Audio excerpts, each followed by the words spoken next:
What's up, y'all? It's Jordan with North American Adventures. It's early spring, and that means morel mushrooms are starting to pop. You join me, Tyler, Forrest, and friends for a 2-day mushroom hunting adventure in southeast Michigan.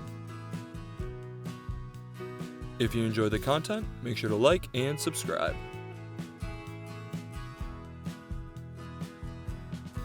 We began day 1 of our search in late afternoon. The weather was cool and skies were overcast. Good eye, dude. We're gonna find a lot of those. Jordan got a keen eye. Hey, it's one. I got a bag. Yee! Good job, Jordan. I managed to spot the first morel, a pretty small find, but then we started coming across some much larger ones.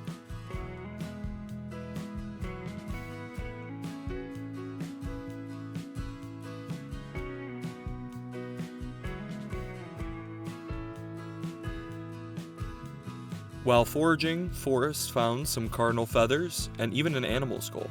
Found these in the bushes under a log, kind of. Whoa, that's a really cool color, dude. Good find. And this. Morels are commonly found growing near dead and dying trees in forest and woodland areas. Some of their favorite trees are elm, ash, and oak, and they frequently appear just before these trees begin to leaf out. There are them. These are sturdy ones. Woo! Yeah, buddy. Their presence is beneficial to living trees in the region. Morels have a symbiotic relationship with trees, drawing key nutrients the trees put in the soil while simultaneously supplying other nutrients to the trees in the area.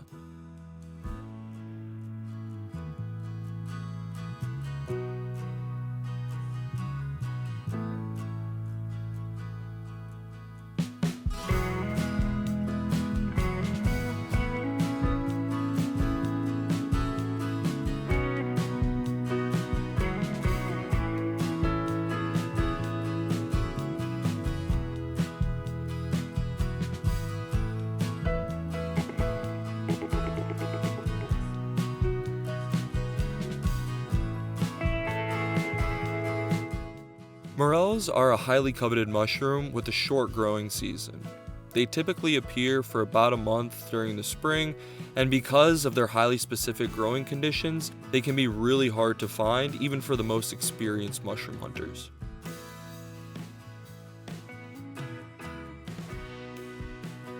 Morels require soil temperatures consistently around 50 degrees Fahrenheit, with daytime air temperatures between 60 and 70 degrees, and overnight lows no lower than 40.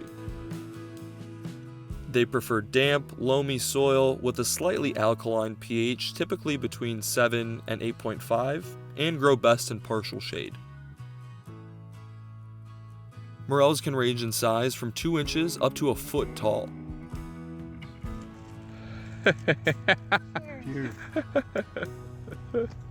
After a quick peanut butter and jelly sandwich feast, we returned to the hunt.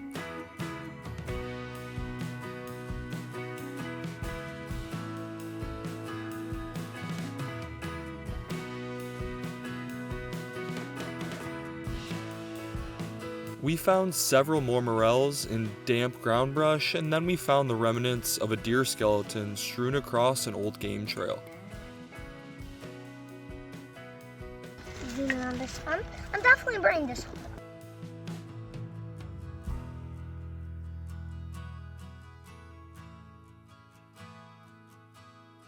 Our haul for the first day was a great success. We managed to pull around 70 morels, mostly grays of decent size.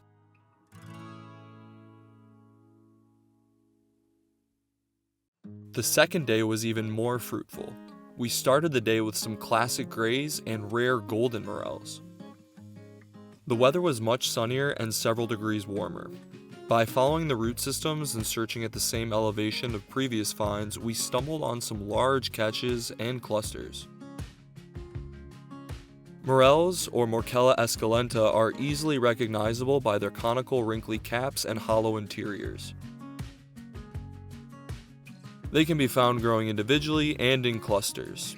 Caps are deeply pitted and have a distinctive honeycomb appearance. The caps are fully attached to the stems, which are completely hollow inside.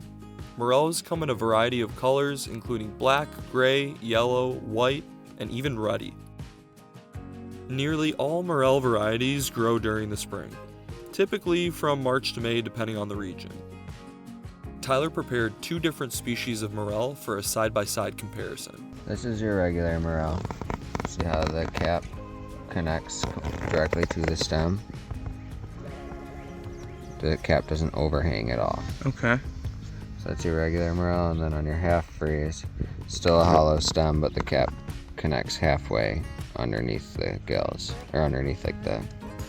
Okay, I see. See what I mean? So half of the stem is free, or half the cap is free, the other half is connected to it. Hence the name. Yep. Thank you, Forrest. Peace.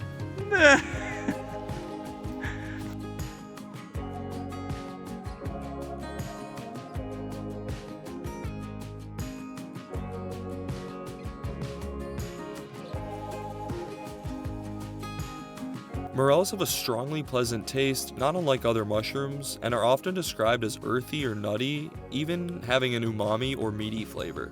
Health benefits of morels include high in antioxidants and a good source of vitamin D. They help protect the liver and promote heart health. We continued our trek through the dense foliage and undergrowth, bagging beautiful morels and making friends with a terrified toad. Oh, this toad keeps peeing on me. Oh, okay, that's enough, buddy. He's peeing? Yeah, It's because he's scared. Uh-oh. it's okay. Stop peeing. I see him. Oh, yeah. Nice, dude. Look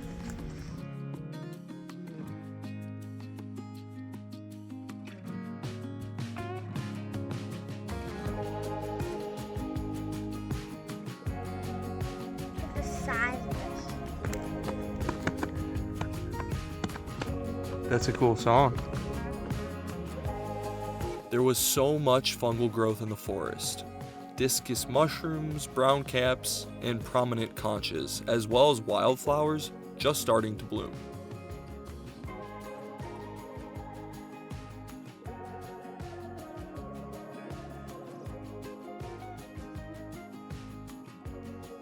Not to mention the monstrous oyster mushrooms we found.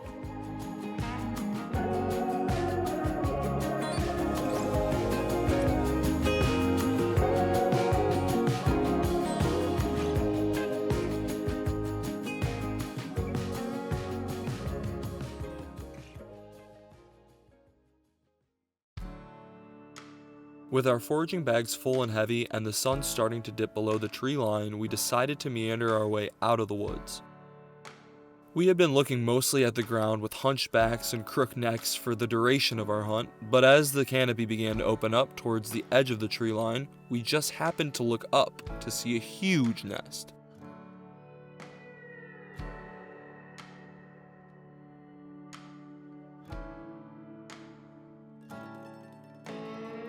Not far from the coffee table-sized structure was the king himself, a majestic male bald eagle high on his perch.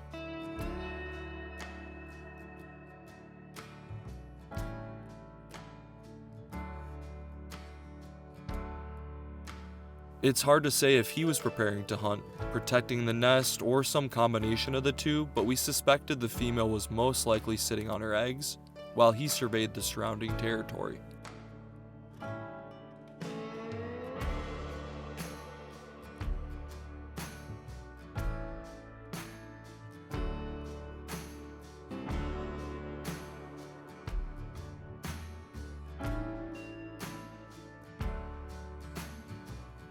It was truly special to see the national bird and such a spectacularly striking animal in its natural habitat.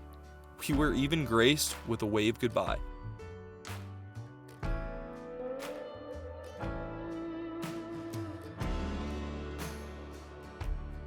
Back at home, we counted up our haul from day 2, and incredibly we had collected over 160 morels of different sizes, shapes, and colors. I'm calling it a record-breaking hunt. Morel season is a magical time to be in the forest, so get out there, get dirty, and happy hunting. Thanks for watching. If you like the content, make sure to like, subscribe, share, comment, and hit the bell for notifications down below. See you in the next one. Peace.